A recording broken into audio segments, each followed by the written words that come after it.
Addiction अब तेजी से गेमिंग डिसऑर्डर का रूप लेते जा रहा है।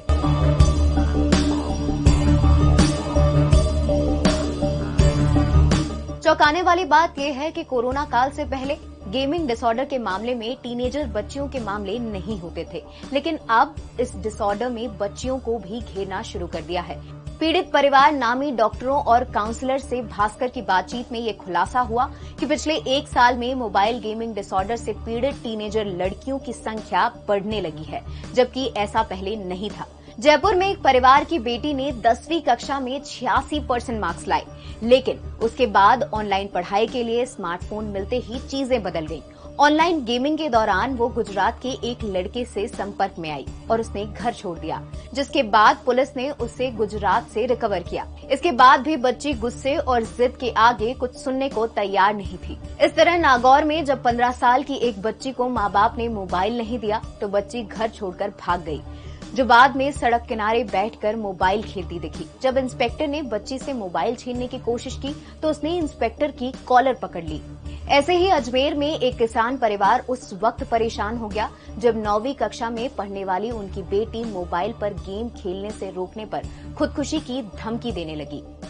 सिर्फ यही नहीं, तमाम परिवार ऐसी ही समस्या से जूझ रहे हैं। घर की भी एक बच्ची है जो कि पहले पढ़ने में बहुत अच्छी हुआ करती थी, उसका पढ़ाई में बहुत ध्यान रहता था, लेकिन आजकल कुछ समय से उसने बिल्कुल पढ़ना छोड़ के केवल वो अपने गेम में लगी रहती है। मेरी बेटी पढ़ने में बहुत अच्छी थी, क्लास 10th में उसने 75 अबव नंबर लाई, लेकिन लॉकडाउन के दौरान ऑनलाइन पढ़ाई जब शुरू की तो उसने पूरा ध्यान अपना मोबाइल गेमिंग पर लगा दिया। टीनेजर्स में गेमिंग डिसऑर्डर के मामलों में लड़कों की संख्या 60% है तो लड़कियों की 40%। डॉक्टरों का कहना है कि आमतौर पर देखा जाए तो लड़कों के पास घर से बाहर जाने और दोस्तों के साथ खेलने जैसे कई विकल्प होते हैं, वहीं लड़कियों में घर में रहने की प्रवृत्ति अधिक है। ऐसे में देखा गया है कि टीनेजर लड़कियों के लिए लत से पीछा छुड़वाना मुश्किल होता है। ऐसा देखा गया है कि जहां ट्रीटमेंट के लिए 10 लड़के आते हैं तो उनमें से 4 लड़कियां भी इसके उपचार के लिए आ रही है।